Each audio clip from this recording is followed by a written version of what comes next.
제가 예수님 만난 건 20대 후반인 거 뭐 대충들 아시죠? 예.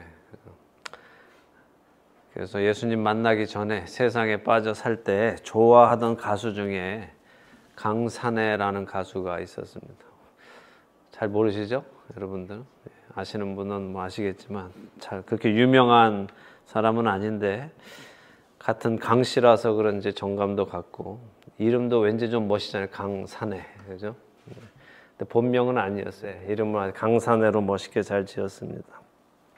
또 제가 좋아하던 이제 락 음악하고 머리도 기르고 이제 그런 사람이어서 그 음악을 좋아했는데 특별히 그 사람이 부르는 노래들이 세상에서 흔해 빠진 그런 사랑 타령이 아니었고 그래도 뭔가 고민해 볼 만한 가사들이 많이 있어서 세상에 늘 불만이 많았던 저에게는 잘 맞았던 것 같습니다. 그의 노래 중에 아주 긴 제목의 노래가 하나 있는데 거꾸로 강을 거슬러 오르는 저 힘찬 연어들처럼 이런 노래가 있어요. 제목 외우기도 쉽지 않죠. 거꾸로 강을 거슬러 오르는 저 힘찬 연어들처럼. 제목 들어보시면 어떤 가사일지 좀 상상이 되십니까? 세상의 물은 흘러 다 바다로 가는데 연어는 바다로부터 강을 거슬러 올라서 자신의 목적지를 가는 것처럼 그렇게 힘을 내서 포기하지 말고 세상을 거슬러 올라가서 살자 하는 그런 노래입니다. 그때는 몰랐는데 지금 돌이켜 생각해 보면 이거 참 복음성가적이다. 내용이 우리 그리스도인들한테 잘 맞겠다. 왜냐하면 그 노래 가사 끝에 보면 이 모든 것이 나에게 축복이고 결국 끝에 가면 나는 이 모든 힘들었던 일들을 감사하게 될 거다. 이런 가사가 있거든요. 그래서 우리한테 참 잘 맞는다 생각이 듭니다. 근데 그때는 몰랐습니다. 그때는 사실 이 소위 예술한다는 사람들은 자신들이 세상과 반대로 간다고 생각하거든요. 왜 세상은 다 세속적으로 가는데 자신들은 좀 특이해서 세상과 반대로 간다고 생각해서 세상이 쫓는 가치관이 아닌 세상과 다른 가치관을 쫓는다고 대부분의 예술가들은 자신들을 그렇게 생각합니다. 대부분의 사람들이 서로 다 비슷한 옷을 입고 비슷한 헤어스타일을 하고 비슷한 유행을 따르고 비슷한 공부를 하고 비슷한 과정을 거쳐서 비슷한 직업을 가지고 비슷한 수준의 삶을 그렇게 살아가기 때문에 대부분의 예술가들은 자기들은 그런 세속적인 것을 쫓지 않고 반대로 간다라고 생각합니다. 저도 그랬던 것 같아요. 세상이 가는 그 길이 저는 싫었고 그래서 저는 저의 길을 간다고 세상과는 반대의 길을 간다고 생각했던 것 같습니다. 그래서 저 자신도 세상을 거꾸로 오르는 연어처럼 산다고 생각했던 것 같습니다. 근데 이건 다 자기 자신을 특별하게 생각하는 교만함에서 나오는 것입니다. 세상이나 저나 또 예술가들이나 결국 자기 자신을 특별하게 생각하는 모든 사람들은 다 똑같이 어디를 가요? 아무리 자기가 세상을 거슬러 올라간다고 생각해도 결국에 세상의 끝에는 영원한 죽음밖에 없습니다. 결국 아무리 나는 세상 사람들과 다르다라고 하더라도 결국 그 끝에는 영원한 죽음이 기다리고 있을 뿐입니다.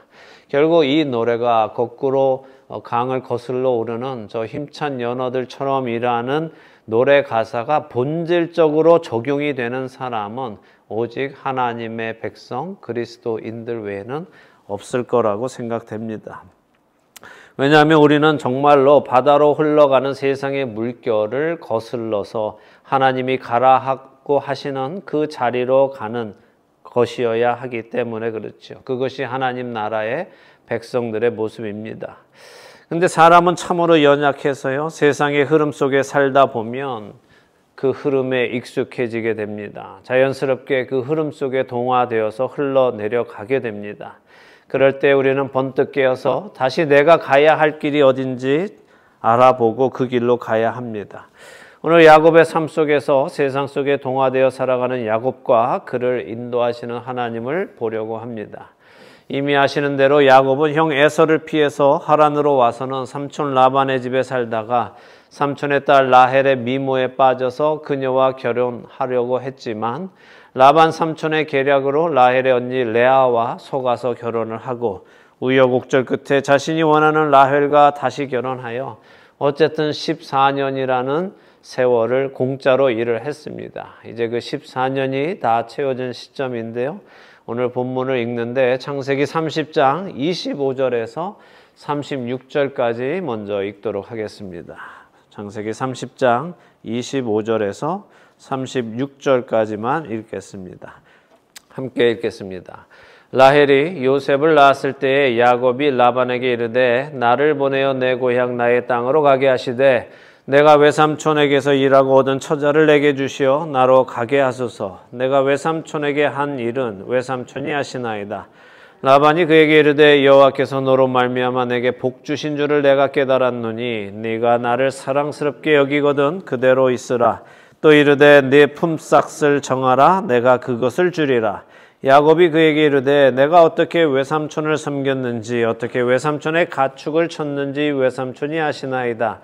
내가 오기 전에는 외삼촌의 소유가 적더니 번성하여 때를 이루었으니 내 발이 이르는 곳마다 여호와께서 외삼촌에게 복을 주셨나이다. 그러나 나는 언제나 내 집을 세우리이까. 라반이 이르되 내가 무엇으로 내게 주랴. 야곱이 이르되 외삼촌께서 내게 아무것도 주시지 않아도 나를 위하여 이 일을 행하시면 내가 다시 외삼촌의 양떼를 먹이고 지키리이다. 오늘 내가 외삼촌의 양떼에 두루 다니며 그 양 중에 아롱진 것과 점 있는 것과 검은 것을 가려내며 또 염소 중에 점 있는 것과 아롱진 것을 가려내리니 이 같은 것이 내 품삯이 되리이다. 후일에 외삼촌께서 오셔서 내 품삯을 조사하실 때에 나의 의가 내 대답이 되리이다. 내게 혹시 염소 중 아롱지지 아니한 것이나 점이 없는 것이나 양 중에 검지 아니한 것이 있거든 다 도둑질한 것으로 인정하소서. 라반이 이르되 내가 네 말대로 하리라 하고 그날에 그가 숫 염소 중 얼룩무늬 있는 것과 점 있는 것을 가리고 암 염소 중 흰 바탕에 아롱진 것과 점 있는 것을 가리고 양 중에 검은 것들을 가려 자기 아들들의 손에 맡기고 자기와 야곱의 사이를 사흘 길이 뜨게 하였고 야곱은 라반의 남은 양떼를 치니라. 아멘. 자, 하란에 온 지 14년이 지난 시점에서 야곱은 삼촌이자 장인인 라반에게 가서는 나를 보내서 내 고향 나의 땅으로 가게 해 주십시오. 나의 처자들도 나에게 주어서 가게 해 주십시오 라고 요청합니다. 야곱은 정말 고향으로 갈 생각이었을까요? 사실 요즘 제 주변에 충청도 화법이 유행하고 있어요. 왜냐하면 요즘 창세기 이렇게 공부하다 보면 충청도 화법이 굉장히 많이 나와서 충청도 화법이 유행하는데 어떻습니까? 충청도 화법이 어떤 화법이에요? 직설적으로 말하지 않고 돌려 말하는 화법이죠. 네. 그리고 특별히 내가 원하는 것을 내 입으로 말하지 않고 상대의 입에서 나오게끔 하는 거죠. 그러니까 뭐 예를 들어서 아이스크림이 먹고 싶으면 아이스크림 먹자 이렇게 얘기하는 게 아니라 어떻게 얘기해요? 날이 덥다. 그죠?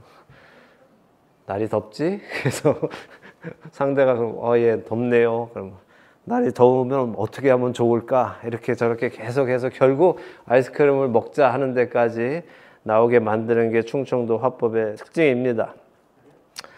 지금 야곱이 충청도 화법으로 말을 하고 있죠. 야곱이 정말 집에 갈 생각이 있어서 장인에게 저를 고향으로 보내주십시오 라고 말한 게 아니라 어떤 거예요? 어찌되었든 두 아내를 얻게 되어 일하기로 했던 지난 14년의 결혼 지참금 계약이 다 끝났기 때문에 이제부터 일하는 것은 공짜로 일해야 되잖아요. 그러니까 이제부터 품삯을 제대로 달라고 하기 위해서 말문을 여는 겁니다. 저 이제 집에 가야겠어요. 이 얘기는 뭐예요? 이제부터는 공짜로 일해야 되니까 그냥 공짜로 일할 수 없으니까 나에게 품삯을 주세요. 그 얘기를 돌려서 말한 겁니다. 그랬더니 외삼촌 라반이 27절에 여호와께서 너로 말미암아 내게 복 주신 줄을 내가 깨달았으니까 너는 여기 그대로 있어라 라고 말합니다. 이 말의 원어적 표현은 내가 점을 쳐봤더니 내가 부자 된 것이 여호와라는 신이 너를 축복하느라고 내게 주신 복이더라 라는 의미예요. 여기 깨닫다 하는 말의 원어는 나하시인데 그 말은 에덴 동산에서 아담과 하와를 미혹했던 뱀 나하시와 같은 뿌리에서 나온 말입니다. 발음은 같아요. 둘 다 나하시인데 뿌리는 같습니다. 그러니까 점친다, 마법을 행한다 하는 말의 의미는 뱀을 통해 알아내다, 뱀에게 배우다 이런 의미입니다. 그러니까 뱀이 슉슉 이런 소리를 낸 것을 그 소리를 듣고 아는 것이 점을 치는 거예요. 그 히브리 원어가 가지고 있는 의미입니다. 그러니까 왜 우리가 점술이나 마술이나 점 보는 거 이런 거 하지 말아야 하는지 아실 거라고 생각합니다. 그것은 뱀과 연합하는 것이고 뱀과 함께 하는 것입니다. 어쨌든 라반이 점을 쳤다 하는 사실은 그가 다른 신을 섬기는 정도가 아니라 점까지 칠 수 있는 아주 우상에 깊이 빠져 있는 사람이라는 것을 보여줍니다. 자, 라반은 자신이 지난 14년간 아주 부유해졌는데 그 이유가 야곱을 축복하는 하나님으로부터 떨어진 콩고물이었다는 것을 알게 된 거예요. 왜냐하면 하나님께서 아브라함에게 언약하실 때 아브라함 너를 축복하는 자를 내가 축복하겠고 너를 저주하는 자를 내가 저주하겠다라고 하셨기 때문에 처음에 어쨌든 야곱이 와서 그 집에 있을 때 라반이 어쨌든 잘 대해줬었으니까 그거에 대한 하나님께서 복을 주신 것이었죠.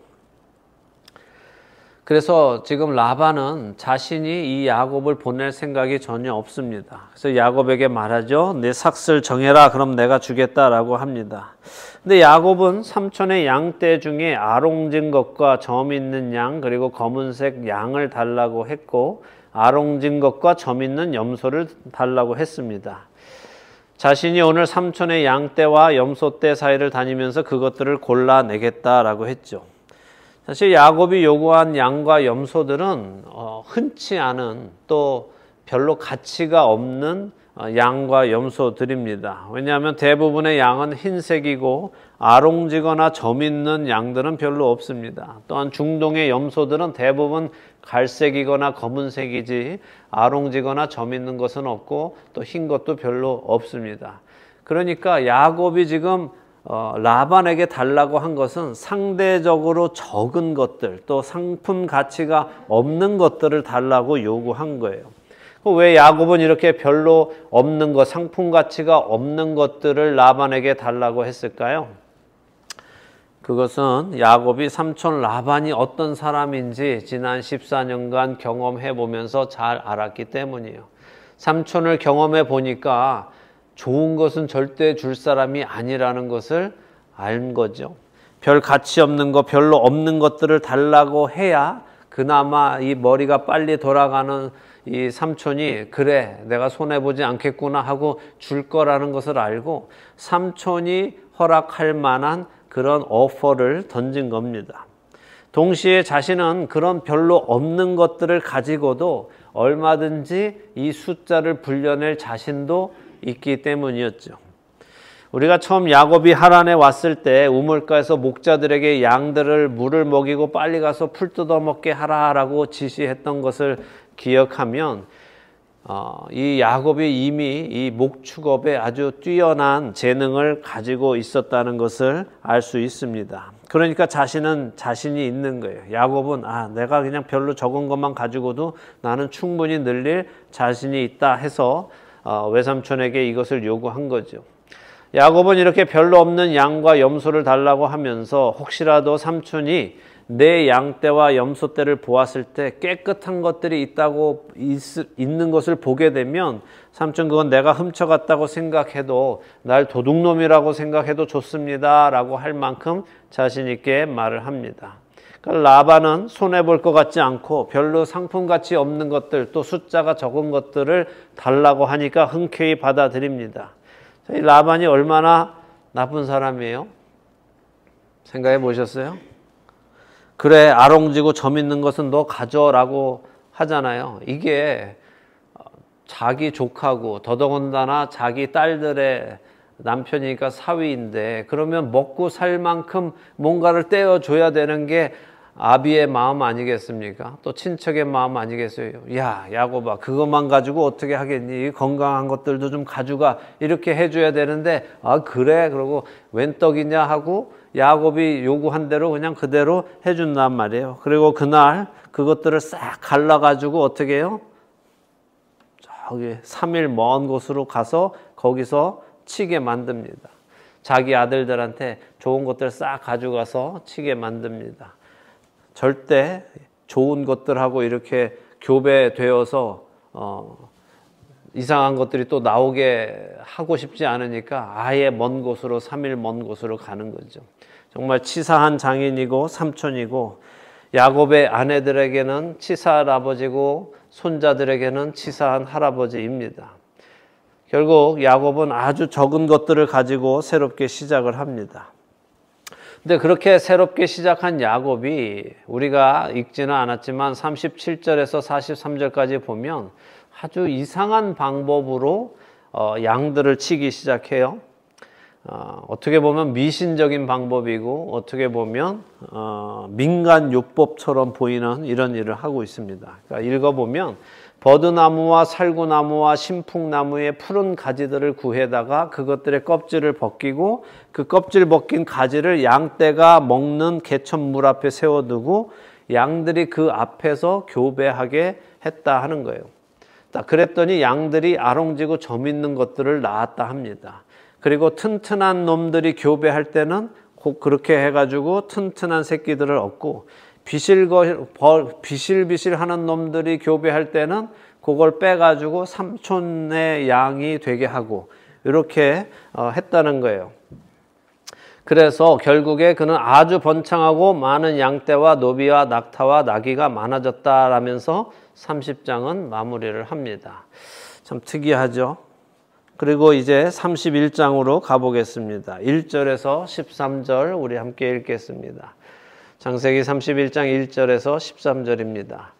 야곱이 라반의 아들들이 하는 말을 들은즉 야곱이 우리 아버지의 소유를 다 빼앗고 우리 아버지의 소유로 말미암아 이 모든 재물을 모았다 하는지라. 야곱이 라반의 안색을 본즉 자기에게 대하여 전과 같지 아니하더라. 여호와께서 야곱에게 이르시되 내 조상의 땅 내 족속에게로 돌아가라. 내가 너와 함께 있으리라 하신지라. 야곱이 사람을 보내어 라헬과 레아를 자기 양떼가 있는 들로 불러다가 그들에게 이르되 내가 그대들의 아버지의 안색을 본즉 내게 대하여 전과 같지 아니하도다. 그러할지라도 내 아버지의 하나님은 나와 함께 계셨느니라. 그대들도 알거니와 내가 힘을 다하여 그대들의 아버지를 섬겼거늘 그대들의 아버지가 나를 속여 품삯을 10번이나 변경하였느니라. 그러나 하나님이 그를 막으사 나를 해치지 못하게 하셨으며 그가 이르기를 점 있는 것이 내 삭시 되리라 하면 온 양떼가 낳는 것이 점 있는 것이요 또 얼룩무늬 있는 것이 내 삭시 되리라 하면 온 양떼가 낳은 것이 얼룩무늬 있는 것이니 하나님이 이같이 그대들의 아버지의 가축을 빼앗아 내게 주셨느니라. 그 양떼가 새끼 뵐 때 내가 꿈에 눈을 들어보니 양떼를 탄 순양은 다 얼룩무늬 있는 것과 점 있는 것과 아롱진 것이었더라. 꿈에 하나님의 사자가 내게 말씀하시기를 야곱아 하기로 내가 대답하기를 여기 있나이다 하매 이르시되 내 눈을 들어보라. 양떼를 탄 순양은 다 얼룩무늬 있는 것, 점 있는 것과 아롱진 것이니라. 라반이 내게 행한 모든 것을 내가 보았노라. 나는 베델의 하나님이라. 내가 거기서 기둥에 기름을 붓고 거기서 내게 서원하였으니 지금 일어나 이곳을 떠나서 내 출생지로 돌아가라 하셨느니라. 아멘. 자, 야곱이 이렇게 부유해지고 반면에 삼촌의 양들과 염소들은 어떻게 됐어요? 비실비실한 놈들만 있고 하니까 라반의 아들들, 그러니까 처남들의 표정이 안 좋아졌습니다. 그리고 라반 역시 표정이 안 좋죠. 그들의 표정 변화를 보고는 야곱이 겁을 먹습니다. 왜 겁을 먹을까요? 장인어른의 표정이 안 좋아지니까 왜 겁을 먹습니까? 야곱은 삼촌 라반에 대해서 잘 아는데 자신의 삼촌의 성격을 아는 야곱이 보았을 때 저 삼촌이라면 충분히 나를 죽이고 나의 모든 재산을 다 가지고 갈 만한 사람이라는 것이 느껴졌기 때문에 그만큼 악한 사람이라는 것이 느껴졌기 때문에 두려워한 거죠. 자, 그러자 하나님께서 31장 3절에 내 조상이 있는 그 땅으로 돌아가라 라고 말씀하시죠. 자, 지금부터 중요한 이야기를 나누어 드리죠. 말씀드린 대로 야곱은 미신적인 혹은 민간 요법을 사용해서 많은 가축을 얻게 되었어요. 이런저런 특정 나무 가지들을 구해다가 그것들의 껍질을 벗기고 양들과 염소들이 그 앞에서 교배를 하게 해서 자신이 원하는 종류의 새끼들을 다 얻어냈습니다. 자, 이게 가능한 일일까요? 어떤 생각이 드세요? 그게 가능하면 지금도 아마 그 나뭇가지를 구해다가 그렇게 하면은 그렇게 원하는 대로 이게 유전자 조작을 해서 막 날 수 있는 걸까요? 이게 정말 사실일지는 잘 모르겠지만 어쨌든 야곱은 자신이 그렇게 하면 자신이 원하는 양과 염소들을 얻을 수 있을 것이라고 해서 그렇게 했어요. 그런데 우리가 지금 읽은 창세기 31장 7절에서 12절에 보니까 야곱이 꿈에 보았을 때, 영적인 눈으로 보았을 때 보니까 어떻게 됐어요? 그렇게 모든 염소들이 이미 아롱진 숫 양이 암양에게 새끼를 주는 것, 씨를 주는 것을 보았단 말이죠.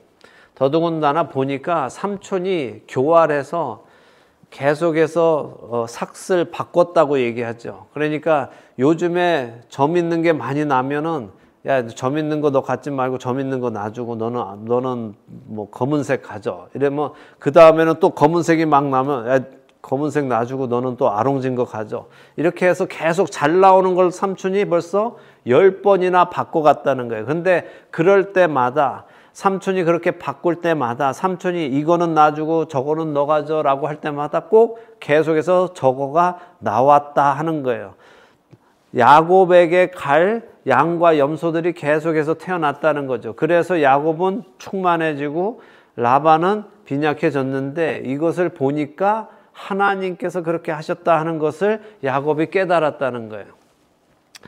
자, 그러니까 우리는 이 현상을 어떻게 이해해야 할까? 저는 이 생각을 해보자는 거예요. 만일 우리가 미신적인 믿음을 가지고 어떤 일을 행한다 하더라도 하나님께서 축복하시는 것일까? 어떻게 생각하세요?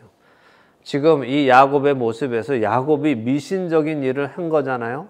그랬는데도 하나님이 그를 축복하셔서 그를 부하게 하셨다라는 것이 맞는 신학적인 개념이냐는 거예요. 하나님이 그렇게 하실 분인가 하는 거예요.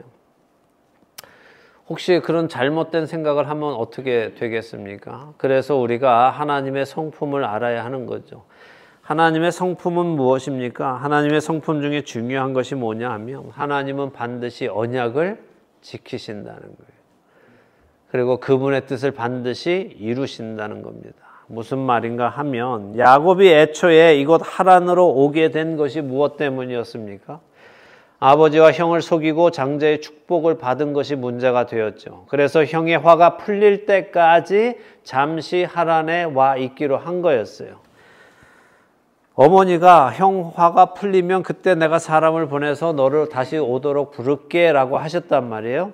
그런데 지난 14년이 지나도록 고향에서 기별이 없습니다. 형의 화가 풀렸다는 이야기가 없어요. 어머니는 사람을 보내서 다시 오라고 기별을 보내겠다고 했지만 어머니는 사실 이후로 어떻게 됐는지 이미 돌아가셨는지 아무런 소식도 없습니다. 그리고 지금 우리가 읽었던 앞장 30장에서 지금 31장 요 사이에는 6년이라는 시간이 또 흘렀어요. 그러니까 처음에 14년, 그 후로 6년, 총 20년이 지난 겁니다. 그러니까 야곱이 이곳 하란에 와서 산 지가 20년이 지났다는 말이에요. 약속의 아들 이삭의 대를 이어갈 야곱이 그가 있어야 하는 곳은 어디입니까? 하나님께서 정해주신 약속의 땅, 가나안 땅 브엘세바입니다. 그런데 그는 그곳으로 돌아갈 생각이 지금 전혀 없습니다. 20년이나 이곳에 살면 그동안 살면서 자식 낳고 많은 부를 이루고 지금 살고 있단 말이죠. 이렇게 세상이라는 하란에 살다 보니 그는 자신이 가야 할 곳을 잊어버리게 된 것입니다. 자신이 있어야 할 자리를 잊어버리게 된 거죠. 자, 지금 이 야곱의 삶을 이제 하나님의 관점으로 우리가 생각해 보죠. 하나님은 이미 야곱을 선택하셨습니다. 그를 통해 아브라함과 이삭의 언약을 이어가실 것을 하나님은 계획하셨죠. 하지만 이 야곱이 욕심은 많은데 그 욕심을 자신의 방법으로 채우는 사람입니다. 그래서 옳지 않은 방법으로 아버지의 축복을 받아냈고 이로 인해 하란으로 가게 됐습니다. 그런데 하나님의 관점에서 보셨을 때 야곱이 하란에 가야 하는 이유가 있었을까요? 있었죠. 뭐예요? 이삭의 아내가 하란에 있는 자기 족속에서 온 것처럼 야곱의 아내 역시 하란에 있는 자기 족속에서 얻어야 했기 때문에 하나님께서 야곱을 하란에 보내셔야 하는 이유는 분명히 있었습니다. 그의 형처럼 에서처럼 가나안 여인들과 결혼해서는 안 됐기 때문에 하나님께서 야곱을 하란으로 가는 것을 허락하셨다는 말입니다. 그래서 하나님께서는 야곱이 하란으로 가는 길을 여셨습니다. 그리고 그가 다시 이곳으로 돌아와야 함도 이미 베델에서 말씀하셨어요. 네가 다시 이곳에 올 때까지 내가 너와 함께 할 것이고 너를 다시 이곳으로 데리고 올 것이다. 네가 있어야 할 것은 이곳이다 라는 말씀을 해 주셨죠. 내가 너를 지키겠다라고 약속하셨다는 말씀입니다. 그런데 이 야곱은 돌아올 생각이 없다는 거예요. 사실 야곱이 앞장인 30장 25절에 삼촌에게 14년 만에 저는 이제 돌아가야겠습니다라고 말했을 때 사실 그는 돌아갔어야 돼요. 왜냐하면 삼촌과의 모든 계약이 끝났기 때문에 그는 이제 자유한 몸이었기 때문에 이제는 집으로 돌아가는 게 맞았습니다. 그런데 그는 돌아갈 생각도 없었고 삼촌과의 딜이 잘 되자 그는 그냥 하란에 눌러 앉아서 자신의 욕심대로 부를 이루어 간 것입니다. 그런데 결국 그가 이루어낸 그 부가 어떻게 됐어요? 삼촌 라반은 물론 처남들의 시기를 불러 일으키게 되었고 결국 야곱은 그것이 두려워서 하란을 떠나는 계기가 된 것입니다. 그러니까 하나님의 관점에서 볼 때 하나님이 하시려는 일은 뭡니까? 야곱을 부하게 만드는 게 하나님의 목적입니까? 아니면 야곱을 하나님이 지시하신 그 땅으로 데리고 오시는 것이 하나님의 목적입니까? 하나님은 그 부를 통하여 야곱이 가야 할 땅, 그가 있어야 할 그 땅으로 떠나도록 하시는 것입니다. 마치 야곱의 아버지 이삭이 브엘세바를 떠나서 그랄 땅에 가서 살자 하나님께서 그에게 100배의 소출을 얻게 하셨고 그로 인해 그랄 사람들의 시기를 얻게 하시고 이삭이 결국 브엘세바로 다시 돌아오게 하신 것처럼 하나님은 자기 백성이 있어야 하는 그 자리로 가게 하시기 위해 모든 상황을 사용하신다는 것을 우리가 명확하게 기억해야 하는 것입니다. 결국 하나님의 그 성품은 오늘 우리에게도 동일하게 역사하십니다. 하나님은 우리의 삶 속에서 모든 일과 환경을 사용하셔서 우리로 하나님이 원하시는 그 자리, 그 모습으로 빚어져 가도록 하시는 분임을 우리가 알아야 하는 것입니다.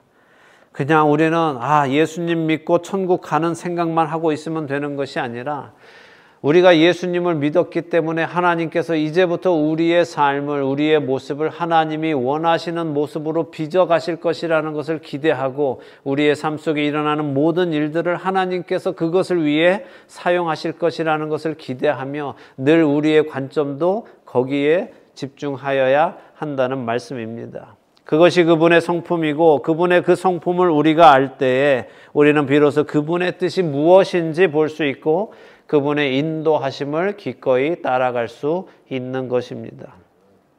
하나님의 그 성품을 모르면 우리는 힘들고 고통스럽고 어렵고 두려운 일 앞에서 왜 나한테 이런 일이 일어나지 하며 궁금해만 하게 됩니다. 그리고 어떻게 이 일을 이겨나갈까에만 집중하게 됩니다. 아직 야곱은 자신에게 왜 이런 어려운 일이 계속 일어나는지 모르지만 먼 훗날 깨닫게 될 것입니다. 그런데 여러분들도 먼 훗날 깨닫고 싶으세요? 먼 훗날 아유 내가 험악한 인생을 살았어 라고 하면서 그때 가서 깨닫고 싶으십니까? 아니면 지금 야곱을 통해 하나님의 성품을 배우고 지금 내가 있어야 하는 자리, 하나님께서 나를 보내시는 그 자리가 어디인지 내가 관심을 가지고 그 자리로 가기 위해 하나님의 인도하심을 따라 살아가시겠습니까? 선택은 언제나 우리에게 주십니다. 우리가 세상 속에 살다 보면 우리 자신의 자리를 잊게 될 때가 있습니다. 내가 가야 하는 길이 어딘지, 내가 누구인지 잊어버리고 세상의 그 흐름을 따라서 그냥 흘러 내려가게 될 때가 많이 있습니다. 나는 누구입니까? 나는 세상을 거슬러 올라가는 연어와 같은 사람임을 잊지 마시기 바랍니다. 우리는 멸망할 세상을 따라 멸망으로 흘러가는 자들이 아니라 그 멸망할 세상을 거슬러 올라서 우리를 부르시는 하나님께로 성령님의 도우심을 받아가는 사람임을 기억하시며 하나님이 원하시는 그 자리로 하나님이 원하시는 그 모습으로 오늘도 빚음을 받으며 살아가시는 여러분 되시기를 예수 그리스도의 이름으로 축원합니다.